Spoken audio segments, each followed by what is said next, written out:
নমস্কার বন্ধু, আমি নিউ বিশ্বকর্মা ফার্নিচার থেকে বাপি। এই যে দেখছেন, আমার একটা নতুন সাইটের কাজ শুরু হয়ে গেছে।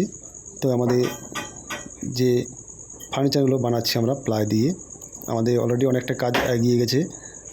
আর এখানে কাজ আমাদের রান্নাঘরের আছে, আর টিভি ক্যাবিনেট হবে, ওয়ালড্রপ হবে বেশ কটা, আর ঠাকুর ঘরের কাজ আছে, একটা বেডের কাজ হবে। কাজ অনেকগুলোই আছে। তো যারা ভিডিওটা আমার দেখছেন, যারা কাজ করাবো বলে ভাবছেন, তারা দেখতে পাবেন যে আমরা কত যত্ন সহকারে কাজটা করি।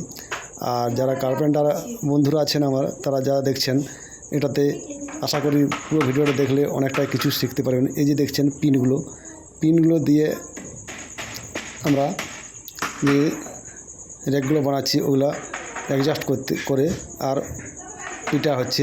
তো পিনগুলো দিলে কী হয়, এদিক ওদিক সরে যাওয়ার ভয় থাকে না, তার জন্য আমরা মাঝে পিনগুলো দিই। আর আপনারা কীভাবে এটা পিটেন অবশ্যই জানাবেন একটা কমেন্টের মাধ্যমে আমাকে। এই যে দেখছেন, আমরা এখানে 3টা কাঠি দিয়ে দিয়েছি। আমার এটা ওয়ালড্রপের একটা র্যাক বানানো হচ্ছে। তো ওয়ালড্রপটা চওড়া আছে আমার 22 ইঞ্চি। এই যে দেখছেন, তো 22 ইঞ্চি চওড়া আছে, আর হাইটটা আছে প্রায় 7 ফুট। তো এই যে দেখছেন, এগুলোকে আমরা কিন্তু প্রতিটা জায়গায় যেখানে যেখানে আমরা পার্টিশন মারছি, সেখানে কিন্তু আমরা পিন দিয়ে অ্যাডজাস্ট করে নিচ্ছি জায়গাটাকে, যাতে করে আমাদের পরে আর বেশি এদিক ওদিক না অ্যাডজাস্ট করতে হয়।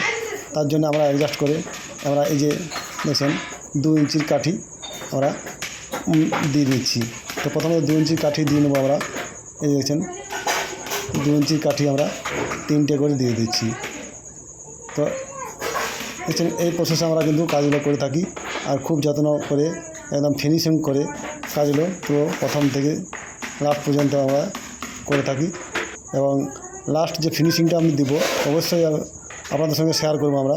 তার আগে আমার চ্যানেলটাকে অবশ্যই, যারা এখনও পর্যন্ত সাবস্ক্রাইব করেননি, অবশ্যই সাবস্ক্রাইব করে বেল আইকনটি প্রেস করে রাখবেন, যাতে করে এরকম ধরনের ভিডিও আপনারা নোটিফিকেশনের মাধ্যমে পেয়ে থাকেন।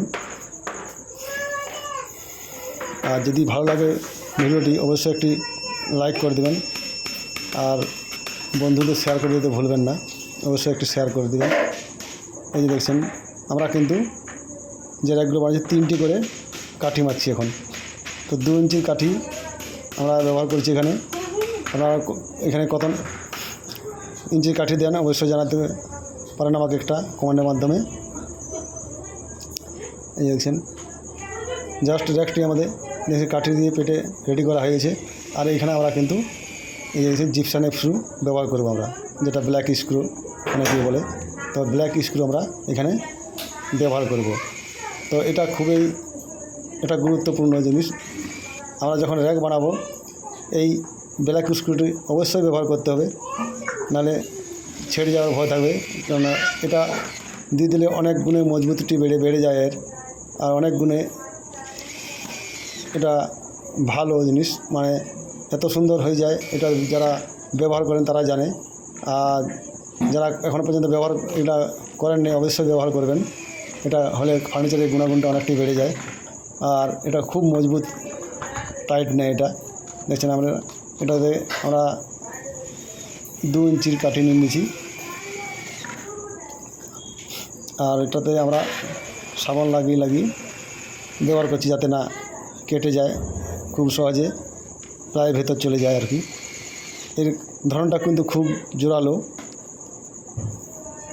প্রতিটা ফার্নিচারে কিন্তু আমরা এইভাবে স্ক্রু দিয়ে আমরা টাইট করে থাকি।